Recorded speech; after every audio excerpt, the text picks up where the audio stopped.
네, 여러분 안녕하세요. 보았습니다. 오늘은 리컨실리에이션, 재조정이죠. 이 재조정 작업의 직전까지의 과정에 대해서 함께 정리해 보려고 합니다. 리액트 까보기 시리즈는요, 이 소스 코드를 좀 한 줄 한 줄 까보는 시리즈이다 보니까 앞에서 설명드렸던 내용들이 굉장히 방대한 편이죠. 그래서 이 방대한 내용이 이 영상을 하나하나 보다 보면 내용은 이해가 될 수 있지만 이 내용까지 오는데 전체적인 흐름에 대해서 한 큐에 깨어서 설명하는 영상이 필요하다라는 생각이 들었어요. 그래서 오늘 이 영상을 준비하게 되었고, 그러다 보니까 영상에서는 그 앞 단계, 저희가 지금까지 쭉 살펴본 내용들을 한 큐에 그 흐름을 파악하는 영상이 될 거예요. 그래서 정리하는 영상이 될 거예요. 그래서 각설하고 바로 영상 시작할게요. 우리가 이 리컨실리에이션, 재조정 작업이 직전까지의 과정을 한 줄로 요약해 보면요, 이렇게 요약을 할 수 있을 것 같아요. 리액트는 업데이트 정보를 담은 워크를 태스크로 관리하다가 퍼폼해서 리컨실리에이션 한다 라고 요약할 수 있어요. 그래서 패키지의 이동은 리컨실러, 스케줄러, 다시 리컨실러로 살펴볼 수 있는데요.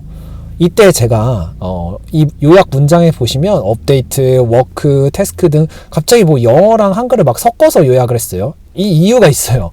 이게 뭐 단순히 영어를 쓴 이유가 있는데, 그게 뭐냐면 리액트, 우리가 소스 코드를 까봤잖아요. 그러면 여러분도 같이 저랑 확인을 하셨던 것처럼 변수명이나 함수명들이 다 영어 단어로 되어 있어요. 그래서 그 영어 단어에 대해서 여러분에게 번역하지 않고 그대로 사용하게 되면 여러분의 이해를 더 수월하게 도울 수 있을 거라고 생각했어요. 그래서 그 영어 단어를 그대로 사용했고요. 그런 의미로 다시 한번 이 한 줄 요약을 읽어보게 되면, 리액트는 업데이트 정보를 담은 워크를 태스크로 관리하다가 퍼폼해서 리컨실리에이션 한다 라고 요약을 할 수 있어요. 근데 이렇게까지만 한 줄 요약을 하게 되면 이게 조금 더 상세한 의미들이 보충 설명이 필요해요. 그래서 아래 상세 과정에 대해서 조금 더 설명을 추가했어요.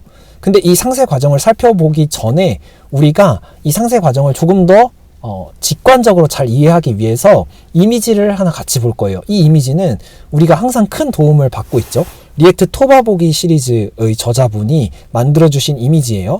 그래서 이 이미지인데요, 요거를 보면서 제가 설명을 드리는 중간중간 저 이미지를 참조해서 같이 어떤 흐름을 지나고 있다라는 것에 대해서 설명을 드릴 거예요. 오늘 이 한 판을 한 영상 안에서 쭉 설명 드릴 테니까요, 잘 따라오시면 이 앞 단계에서의 흐름, 리컨실리에이션 전 단계까지, 이 직전 단계까지의 흐름을 한 큐에 파악하실 수 있게 될 겁니다. 그러면 상세 과정 설명 시작할게요. 이 상세 과정에서 가장 중요한 단어는 콜백이에요. 이 콜백의 여행이라고 부를 수 있을 것 같아요. 제가 이렇게 설명드린 이유는 이 콜백이라는 단어의 의미를 먼저 설명드려야 하는데, 의미를 설명드리면 콜백이 얼마나 중요한 단어인지 여러분도 알게 되실 거예요. 이 의미가 뭐냐면 워크를 퍼폼하는 함수, 바로 그 함수가 콜백이에요.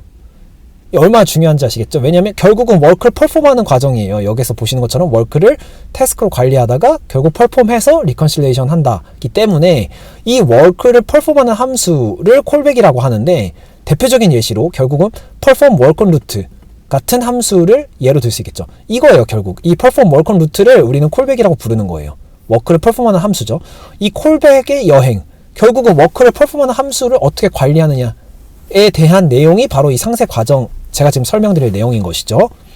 그래서 이 perform work on route, 즉 콜백을 어떻게 관리를 했는지를 가장 먼저 살펴보면, 저희가 리컨실러는 디스패치 액션으로 업데이트를 담은 워크를 만든다 라는 문장을 만나요. 그러면 리컨실러라는 패키지가 디스패치 액션이라는 함수를 호출하는 것인데요, 여기서 이 디스패치 액션은요, 여러분이 이미 익숙하실 거예요. 그쵸? 우리가 이 리액트 까보기 시리즈의 시작 부분에서 보면 어떤 부분에서 시작했냐 하면 useState라는 훅을 호출했어요. 그래서 우리가 리턴 받은 것이 state와 setState 값이었죠. 이 setState라는 함수는 사실 훅 객체 안에 들어있는, 즉 이제 까보다 보면은 훅 객체 안에서 어떤 함수로 할당되어져 있는데 그 setState에 할당된 함수가 바로 디스패치 액션이라는 함수였죠. 즉 setState를 호출한다. 그래서 우리가 원하기를 원하는 결과, 이제 얻기를 원하는 결과는 무엇이냐면 어떤 값이 수정되어서 리렌더링 되어서 값이 반영된 거죠. 수정된 값이 반영되어서 돔에 표시가 되는 그런 결과를 원하는데, 그건 완전 표면적으로 말씀드린 것이고, 완전 우리가 까봤던 그 딥한 내용들을 다시금 상기시켜 보면 setState는 결국 디스패치 액션이라는 함수를 호출하는 것인데, 이 디스패치 액션이라는 함수가 하는 역할은 업데이트 정보, 그러니까 어떤 돔에 표시할 정보를 업데이트하는지 그 업데이트 정보를 업데이트를 담은 워크를 만드는 것이 이 디스패치 액션 함수의 역할이었죠. 그래서 디스패치 액션이라는 함수 호출의 결과로 우리는 워크를 얻는데, 이 워크 안에는 업데이트 정보를 담고 있는 것이죠. 워크가 그렇게 워크를 만드는 것이죠. 이게 어떤 부분이냐면 바로 첫 번째 1번이에요. 디스패치 액션 호출했죠. 그럼 이제 워크를 얻었죠. 그 다음에 리컨실러가 계속 하는 일이죠. 리컨실러가 하는 일이고, 그 다음에 보시면 워크를 스케줄링 한다 예요. 이 짧은 문장 안에는 조금 더 자세한 내용들이 숨어 있는데요. 태스크로 만들 준비를 하는 거죠. 뭐를?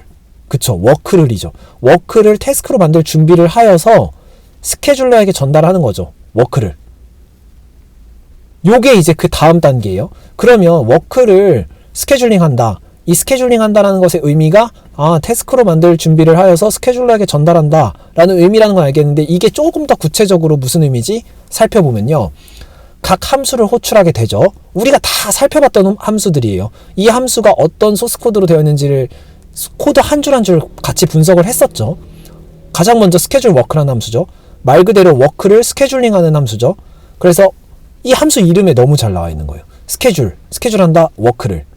그래서 이 함수가 담당하는 역할은 무엇이냐면, 호출하게 되면 파이버에 expiration time을 할당해요. 만료 시간이죠. 즉 타임, 당연히 스케줄이랑 관련이 있겠죠. 그렇기 때문에 스케줄링 정보죠. 이것을 파이버에 expiration time이라는 스케줄링 정보를 할당하게 되죠. 그리고 나서 ensure route is scheduled라는 함수를 호출해요. 이 ensure route is scheduled라는 함수는요, 말 그대로 확인하는 거예요. 루트가 스케줄드 되어 있는지를 인슈얼 하는 거죠. 근데 이 인슈얼 한다는 것의 의미를 조금 더 살펴보면, 루트에 스케줄링 정보, 위에서 말씀드렸던 expiration time과 priority level이 있어요. 이것도 다 설명드렸던 내용이지만, 그래서 결국 이 단어들이 어떤 의미인지는 각 영상 참조하시면 되고요. 이 스케줄링 정보를 루트에 할당해줘요. 그 할당하는 역할을 하는 것이 바로 ensure route is scheduled라는 함수이다. 어디까지 온 것이냐 보면, 스케줄 워크 저희가 알아봤죠. 호출했죠. 그 다음에 이 함수 안에서 ensure route is scheduled라는 함수를 호출하게 되는 것이고요. 그리고 나면 ensure route is scheduled라는 함수를 호출했을 때 루트의 스케줄링 정보까지 할당을 했고요. 점점 보시면 여러분 흐름을 놓치시면 안 됩니다. 이 흐름은 워크를 스케줄링하는 흐름이죠. 즉 워크를 태스크로 만들 준비를 하는 것이죠. 그렇게 해서 준비를 하고 있는데, 이때 ensure route is scheduled 호출했고, 그 다음에 이 다음에 호출하는 함수는 schedule callback인 거죠. 여기서 callback이라는 단어, 제가 처음에 주의해서 기억해달라고 부탁드린 단어였죠. 그렇죠. 워크를 perform하는 함수, 그것을 callback이라고 부른다 라고 설명드렸죠. 그러면 이 callback, 워크를 perform하는 함수를 스케줄하는 거죠, 이제. 그래서 schedule callback이라는 함수를 호출하게 되면 어떤 역할을 하느냐, sync callback queue에 이 callback을 저장을 해요. queue에 저장을 해요. queue에 저장을 한다는 거는 이제 보관해 두는 것이죠. 그 다음에 이 callback을 스케줄러에게 전달하는 역할을 하는 함수인 이 스케줄러 스케줄 콜백 이라는 요 함수를 호출하게 됩니다. 그래서 여기 스케줄 콜백이라는 함수를 호출하면은 sync 콜백 큐에 이 동기 작업, 즉 sync 콜백을 저장하는구나 라고 이해하시면 돼요. 그리고 나서 스케줄러 스케줄 콜백이라는 함수를 호출한다고 말씀드렸는데, 이 함수는 priority level이랑 콜백이랑 옵션이라는 인자를 받아요. 그래서 이 함수를 호출하게 되는데, 이 함수 굉장히 중요해요. 왜 중요하냐면 여기서부터가 스케줄러예요.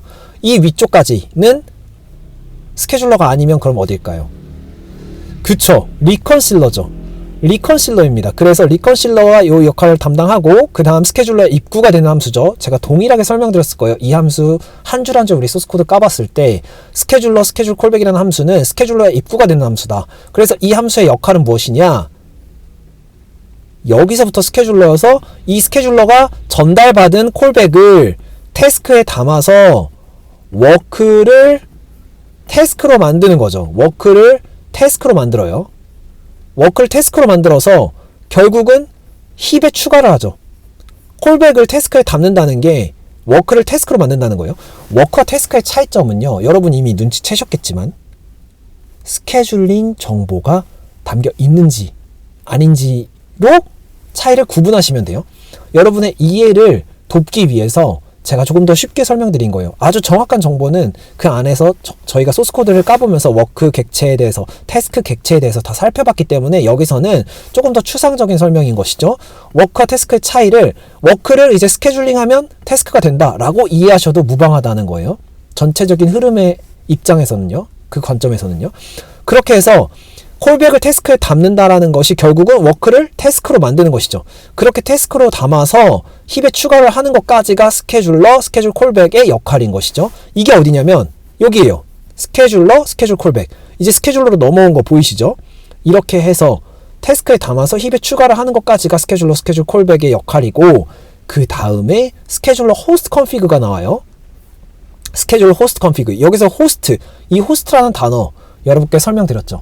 앱이냐 웹이냐 이 호스트 환경 리액트 이 소스코드 패키지들이 이 소스코드들이 실행되는 환경을 의미한다라고 설명드렸죠. 앱이냐 웹이냐 우리는 일반적으로 지금 설명드린 것은 웹에서의 환경 동작을 설명드린 거예요. 정확히는 브라우저 환경이죠. 그렇게 브라우저 환경에서 이게 실행되는 것에 대한 설명이니까 여기서의 호스트는 브라우저가 되겠죠. 그래서 다시 설명 이어가면요. 보시는 것처럼 여기까지가 이제 스케줄러로 넘어와서 그 다음 3번 큰 거죠. 워크를 스케줄링 한다. 그 다음에 스케줄러로 이제 넘어왔죠. 스케줄러는 태스크, 즉 워크에서 스케줄 정보를 표시해서 바꾼 태스크, 이 태스크를 적절한 타이밍에, 왜냐하면 이제 태스크는 스케줄 정보를 알고 있기 때문에요. 그렇기 때문에 적절한 타이밍에 퍼폼한다가 스케줄러의 역할인 거죠. 이렇게 되는데 스케줄러는 태스크를 적절한 타이밍에 퍼폼한다 라고만 설명드리면 조금 더 자세한 설명 필요하죠. 즉 다시 말해서 워크 안에 콜백을 호출한다죠. 적절한 타이밍에 퍼폼한다. 이 퍼폼한다는 것의 의미가 바로 워크 안에 콜백을 호출하는 거예요. 그래서 이 말은 바꿔 말하면 리컨실러에게 워크를 전달하게 되는 거죠. 왜냐면 이제 워크를 퍼폼하는 주체는 리컨실러이기 때문에 리컨실러야 이제 워크 퍼폼해 하고 스케줄러가 적절한 타이밍에 전달하는 거죠. 리컨실러에게. 무엇을? 워크를요. 그런 역할을 하는 것이고 그러면 스케줄러는 태스크를 적절한 타이밍에 퍼폼한다 인데 제가 방금 설명드렸죠. 스케줄러 호스트 컨피그. 여기서의 호스트 제가 중요한 단어라고 말씀드렸죠. 환경을 의미하는 것이죠. 실행 환경. 그래서 브라우저냐 즉 웹이냐 앱이냐 이렇게 더 쉽게 이해하시면 되는데 브라우저 환경에서 우리는 지금 실행하고 있다고 생각하고 있으니까 호스트를 브라우저라고 이해하시면 되죠. 그래서 이 스케줄러 호스트 컨피그가 하는 역할은 여기 보시면 리퀘스트 호스트 콜백이라는 이름으로 함수 이름이 또 바뀌었어요. 리퀘스트 호스트 콜백이에요. 중요한 건 호스트죠. 호스트에게 요청하는 거예요. 콜백을. 콜백의 여행이라고 제가 설명드렸잖아요. 그래서 콜백이 지금 원래는 스케줄 콜백 안에서 또 단어가 보였다가 이제는 리퀘스트 호스트 콜백이죠. 그래서 호스트에게 그 콜백을 또 전달한 거예요. 그 다음에 여기 지금 어디까지 왔냐면 리퀘스트 호스트 콜백까지 온 거예요. 이제 스케줄러 호스트 컨피그에게 넘어간 거죠. 콜백이. 그렇게 돼서 이 콜백을 지금 이제 스케줄러 호스트 컨피그는 어떻게 관리를 하느냐? 포스트 메시지와 perform work until deadline 이라는 함수들로 이 콜백의 실행 시점을 관리하는 거예요. 그래서 포스트 메시지도 MDN에 검색해 보시면 나오죠. 제가 다 설명드린 적이 있죠. 그래서 포스트 메시지라는 웹 API를 통해서 비동기 API죠. 이걸 통해서 관리를 하는데 무엇을 관리하냐면 이 워크, 즉 태스크, 워크에 이제 타이밍 정보를 추가한 이 태스크를 적절한 타이밍에 퍼폼하기 위해서 이 타이밍 정보를 관리하는 거죠. 그러기 위해서 포스트 메시지라는 웹 API가 사용되어진 거고요. 그리고 또 하나 perform work until deadline 이라는 함수도 같이 활용된 것이죠. 이 함수의 역할도 동일하죠. 그래서 데드라인까지 워크를 수행한다. 함수 이름 너무 잘 지었죠? 명확하게. 그래서 perform work until deadline을 통해서 그리고 포스트 메시지를 통해서 적절한 타이밍 알 수 있는 거예요. 그리고 나서 여기 보시는 것처럼 적절한 타이밍에 이제 다시 스케줄러로 넘겨줘요. 호스트 환경을 이제 지나서 호스트 환경에서의 적절한 환경, 적절한 타이밍 브라우저상에서 어떤 것이 적절한 타이밍인가는 스케줄러 호스트 컨피그가 아는 것이고 그 다음에 이제 전체적인 스케줄링은 이 스케줄러 패키지에게 다시 전달하는 것이죠. 무엇을? 콜백을. 콜백이라 함은 워크를 퍼폼하는 함수죠. 그래서 그 콜백을 다시 전달해서 워크 루프를 돌아요. 왜냐면 워크를 지금 계속 주의해서 보는 것은 이 콜백을 언제 적절하게 퍼폼할 것이냐, 적절한 타이밍에 그것이 저희의 주의점이기 때문에 워크루프라는 거를 돌죠. 워크루프라는 걸 돌면서 이 워크루프가 하는 일은 무엇이냐면 워크루프에서 결국 플러시 워크를 호출하는데 이 플러시 워크에 인자로 전달하는 함수가 바로 리퀘스트 호스트 콜백이에요. 호스트 환경에서의 콜백으로 이름이 바뀌었죠. 콜백의 이름이 바뀐 거죠. 그래서 이 콜백 이름이 바뀐 리퀘스트 호스트 콜백을 인자로 전달해서 플러시 워크를 하는 거예요. 플러시 워크를 한다는 의미는 플러시, 비워버리는 거죠. 워크를 비워버리는 거예요. 즉 워크를 이제 퍼폼하는 거예요. 그렇게 이해하시면 돼요. 그래서 워크루프에서 루프가 돌면서 언제 플러시 워크를 하는지를 적절한 타이밍에 위에서 알려준 스케줄러 호스트 컨피그가 알려준 적절한 타이밍에 플러시 워크를 호출하는데요. 이렇게 되면은 힙에 담겨져 있던 태스크, 어디에서 힙에 담았었냐면 여기에서 힙에 추가했었죠. 힙에 담겨져 있던 이 태스크를 퍼폼하는 거죠. 즉 콜백을 호출한다. 이 콜백이라 함은 제가 계속 누누이 말씀드렸던 워크를 퍼폼하는 이 함수, 이 콜백을 호출하게 되는 거죠. 이 콜백이 뭐냐면 여기서 드디어 이름이 등장하는데 perform concurrent work on route예요. perform work on route, 요 perform work 사이에 concurrent가 추가됐죠. concurrent 모드, 리액트 concurrent 모드의 그 concurrent죠. 즉 비동기라고 이해하시면 되죠. 비동기로 수행되는 워크구나. 그거를 퍼폼하는구나. 그런 함수구나. 그게 perform concurrent work on route라는 콜백인 거죠. 이거를 호출하게 되는 거죠. 그리고 또 하나 perform sync work on route. 당연히 비동기 있으면 동기 있겠죠. sync죠. concurrent가 아니라 sync. perform sync work on route라는 것도 있는데 이 콜백은 flush sync callback queue imple이라는 함수로 이게 루프인데 돌면서 적절한 타이밍을 잡는 거예요. 그래서 perform하는 거죠. 무엇을? perform sync work on route라는 함수를요. 그래서 이것도 루프죠.